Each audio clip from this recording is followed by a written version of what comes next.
Isa to sa mga restaurant sa Hong Kong na hindi mo dapat palampasin kapag nagpunta ka doon. Yung Dim Dim Sum Restaurant. Grabe, sobrang sarap ng dumplings nila, as in the best. Hindi talaga ako mapapahiya kapag nirecommend ko to. Yung dumplings mismo, super juicy, tapos yung sauce, ibang level. Tipong kung babalik ako ng Hong Kong, automatic babalik ako dito. Around 271 lang yung price, pero panalo sa lasa. Trinay din namin yung rice flour rolls. Around 225 pesos to.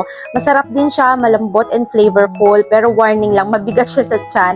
Nakakabusog talaga. Feeling ko isang roll pa lang busog ka na, so pwede siya for sharing para maka-order pa kayo ng ibang menu. At syempre, hindi pwedeng hindi i-try yung cute panda buns, around 240 pesos. Medyo sakto lang yung lasa niya, hindi yung tipong mawaw ka, pero honestly, ang cute kasi, kaya na-po-order talaga ako. Batanggap sila ng cash, octopus card, mastercard, and Visa, so very convenient. That's it for this food stop. Follow for more food and travel finds. Bye-bye!